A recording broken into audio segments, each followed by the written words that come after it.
Insurance doesn't have to be a headache. Hodinkee Insurance is the fastest and easiest way to protect the watches you love. So, what are you waiting for? Sign up today.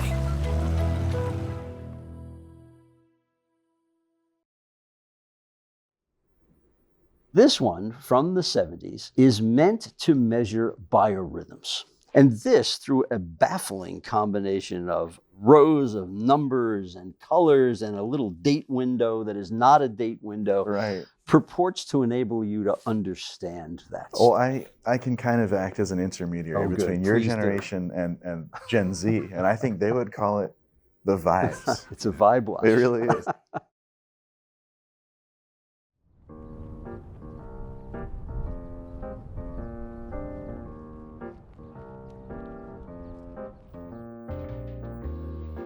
Bill, it's an honor and a pleasure having you here on Talking Watches. Pleasure to be here.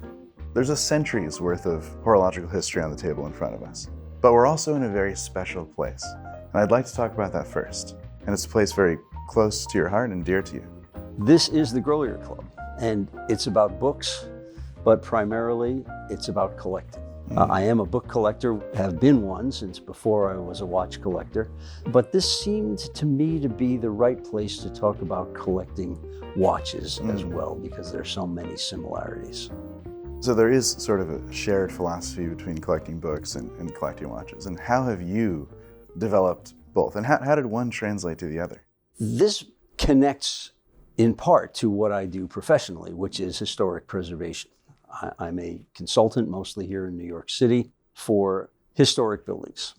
My firm's clients are the owners of historic buildings who are doing everything from restoration to additions to turning loft buildings into hotels.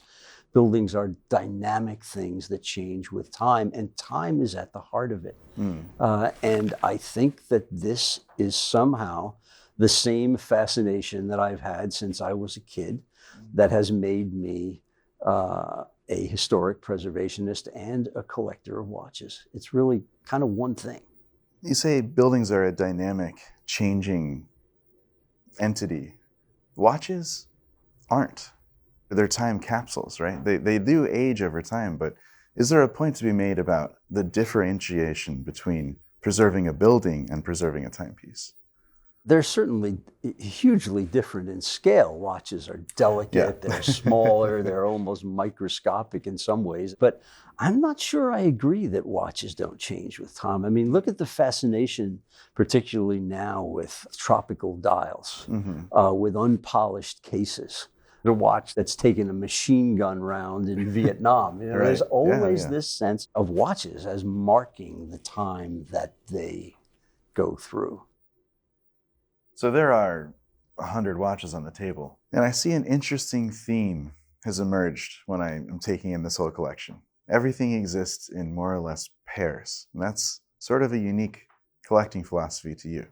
I find that I can understand the watches better when there are two of them talking to each other, saying the same thing, but saying it a bit differently, so that one is always shedding light on the other, even when they're virtually identical. And in some cases, it's a theme just as much as it is an expression of the same watch. Some of them are the same manufacturer. Some of them represent aviation. Some of them represent sculpture. Some of them represent the same period. Themes clarify when you are putting more than one thing together. You've been collecting for a good number of decades. What have you learned over that time? It's kind of like asking, what have you learned living over the past couple of decades? Because for me, you can look at watches almost the way you look at a city. There are main streets, there are little side streets, there are areas with money, there are areas without money, there are the major monuments, the great skyscrapers, the Grand Centrals, and then there are the sort of Timex buildings, you know, the quieter ones that are not making the big splash. But all of it, to me, is needed to create the city. Let's say this table is Higginsville. I like that. It's got a nice sound. Let's start with kind of the monolithic buildings, and we'll work our way out to different neighborhoods. This pair of Rolexes, Rolex Eye, whatever you want to say, this might be the central business district down here, huh? What's the story with these two watches? It might be. Well, the reason I have two of them, they're both Rolex Datejust. The one on the left is the earlier one, about 1954. I hesitated about buying this because it's got some discoloration on the dial. And I asked myself that question of, when does patina become dirt? But as I looked into the history of this watch, which conveniently comes with an engraving on the back, it was a presentation to a man who had worked for Aramco. And he was in the oil fields of the Mideast from the 1930s to the 50s. So I like to think that, yeah, the dial's a little bit discolored, but come on, there were sandstorms that this man was going through. The reason the other one is here, it's a little bit later. This is about 1961. This is a dress watch. The other one is a work watch, and this one is in almost pristine condition, at least to my eye. So I like the fact that they are the same watch, but they show a very different sense of how they've gone through time and who they've gone through time with. They lived very different lives. Exactly right, in different places. And this watch, I think, is close to you. This is very close to me. This is, in a sense, if not where the collection started, at least kind of where my life started. This was my father's watch. It was given to him when he graduated from high school in 1941. Wow. It is not a big brand. It's not an expensive watch. It was barely the 40s when this watch came into my father's hands, but it still feels sort of Art Deco almost from the 30s. Very quickly thereafter, my father went into the Army, and he had a career which, like a lot of people of that generation, he spoke very little about. But the bits and pieces I know are fascinating because my father was, through the whole war, in the Office of Strategic Services, the OSS. Predecessor to the CIA. Operated by the famous Wild Bill Donovan, General William Donovan. And my father was on his confidential staff. And although this watch spent a lot of time in Washington, my father, who never bragged, talked about a few strange places that were not Washington and were not places where one would wear a dress watch. It's paired with one of the original JLC Geophysics, the watch that was made for International Geophysical Year in 1957-58. One of the early magnetically shielded scientific watches meant for use in polar exploration and high in mountains. Right. I remember learning about this in a comic book when I was 7 years old. Yeah. And I thought, wait a minute. There's a world out there that's way beyond the little city where I'm a 7-year-old, and people can study it, and people can travel to it and learn about it. And this watch stands for that. I went through that same thing, leafing through the pages of National Geographic and realizing there's so much more than my small town, right? And that's a very powerful moment. And I think to find a watch that means that to you, yeah, it's incredible. I think that's the watch I'm looking for. Speaking about places beyond where we are currently, this pairing is very interesting. These are two multiple time zone watches. The one on the right from 1956 is a Hamilton cross country. It shows the 4 North American time zones, and then off there, 5 hours away, is Greenwich Mean Time. This is the 50s after World War II when airplane travel, commercial airplane travel started. People were more interested in different time zones. And this is a 1970s.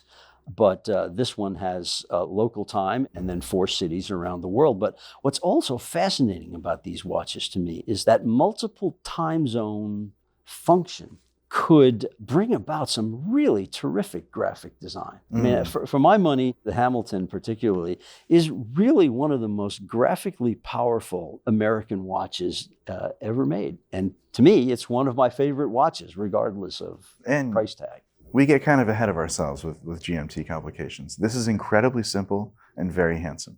Absolutely. But this is a little bit convoluted if you don't know what you're looking at. So I like the convolution. It individually displays 4 time zones and 5 if we count local time zone as the standard time. Exactly. So let's go even further back in time to a watch that I have spent a lot of time with and really, really enjoy. This is the Weems. This is a totally different age. And I noticed that it's caseback engraving too. This kind of goes back to, particularly my generation. Our parents were frequently in World War II, and this pair of watches is particularly fascinating. They're both British, and they both have strong associations with the RAF, the Royal Air Force. Right. This Weems, of course, was meant as a flying watch, navigational and timing, and this is a classic version. But on the back, it has this really wonderful engraving. It has the RAF crown at the top, an AM below standing for Air Ministry, and then information about who made it and the date. This watch comes from 1940. That 1940 is precisely the time of the Battle of Britain. Right. When in that tiny little sliver of time, it was the RAF that basically kept the whole thing. Right, they were holding it down. This one, an Omega, but a standard RAF design. This has its RAF markings on the back, the broad arrow, the serial number, etc. It also came to me with the decommissioning papers from Omega, dated, I think, 1947, saying that the war is over. This watch has been returned to civilian use and it's now available to buy. Wow. So in this little round piece of metal that was strapped to somebody's wrist during the war, we have War and Peace. Next, we'll move to a pair of complicated watches. This is well out of my wheelhouse. I'm not a tourbillon guy. I can't really speak to them. I can say that they're visually striking. How did you come to acquire these and why, more importantly? The tourbillon has always fascinated me. There is this little solar system that is going around inside the watch, and it's really striking. You can see that the life that's happening inside the watch, and you can feel it as a sort of a piece of the cosmos. These are, I think, 34 millimeters, maybe 35. Yeah. They're the same model, but this one is yellow gold. It came with a matching yellow gold bracelet, which I still have, but which in the interest of understatement, I put in the safe and changed it to leather. This one, for some quietly bizarre reason, it has this military style. It really does. Yeah. Dial. So it's this ultra luxury watch masquerading as a kind of military tool watch. And I just find that a fascinating thing in itself and a fascinating conversation between it and the more conventionally formal. Right.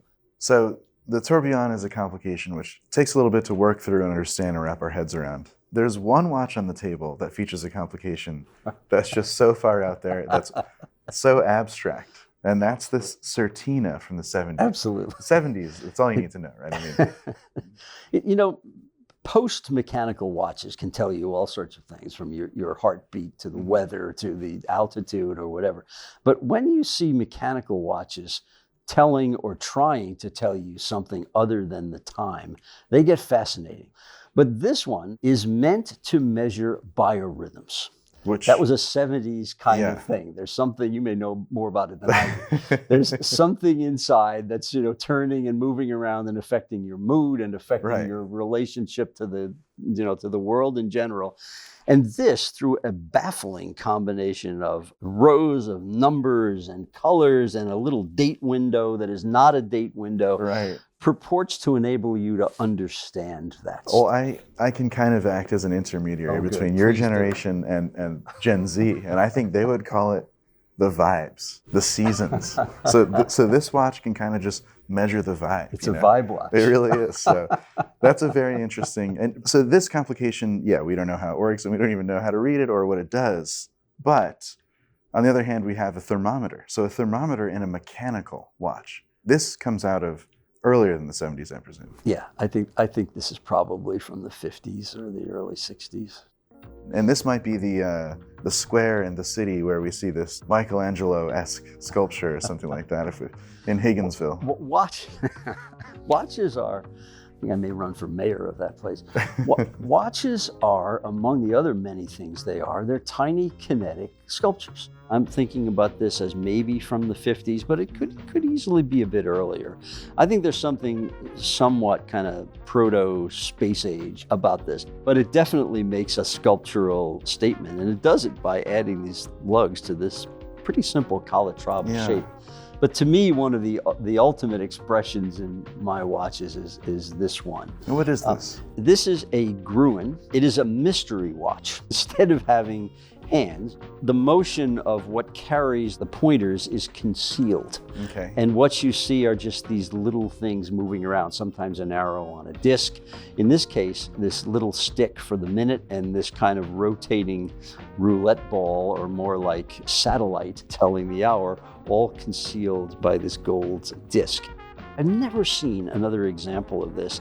And this one, not only to me, is fascinating as a kind of space age sculpture, but it is completely intact. It's got its original Gruen alligator band. Wow. It's got its original buckle, which kind of somehow pairs up with this crazy nose cone crown. So this is just a truly eccentric piece, but also an example that is so characteristic of its moment. This is kind of the Sputnik moment where everybody was looking to space. The astronauts had not yet strapped on their Speedmasters and set foot on the moon. They were dreaming about it at this point. That comes through in the watch. And the dream-like quality, the fantasy quality, comes through in watches like that. You mentioned fantasy. To me, that is this watch here, which is perhaps the only non-mechanical watch on the table. Yes. I remember, I think it was 1960 or 61, when the Bulova Accutron, the watch that operated with a tuning fork, came out. For the past 300 years, the balance wheel has made every watch in the world either too fast or too slow. This is a tuning fork. It runs on an electronic circuit and keeps time by vibrations. It divides every second into 360 equal parts. The Accutron timepiece uses this tuning fork instead of the balance wheel. And one of the things that fascinates me is the way Bulova expressed this technology, or sometimes didn't. There are railroad versions that look like a standard black numerals on white face, but these two go the asymmetrical route and express in different ways the newness of this technology. The one on the left is solid gold. It certainly has this wonderful asymmetrical case, but it also is still a watch that would kind of be acceptable in the buttoned-up early 60s office. This one really kind of puts it all out there. This is the Space View model, which has asymmetrical case, these wonderful sort of rose gold boomerang inserts at the opposing edges, and the whole mechanism is all exposed through this transparent dial. This, to me, is one of the classic manifestations of watch technology and watch design of its moment, the early 60s. And we see all the watches on the table, but there's one that's obscured. What's on your wrist?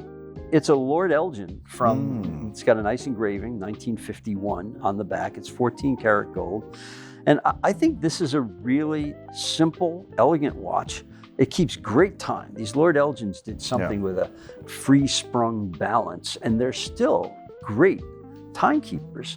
It's kind of touching in a way that they're examples of an American industry that is now virtually extinct, but was really chugging along powerfully, and after the Second World War particularly. From my perspective, looking at your world, when I see the Empire State Building and so forth, that's exactly what I think of, a symbol of American ingenuity, which is not necessarily lost, but this is a shining example from that time, much like the Lord Elgin. Yeah.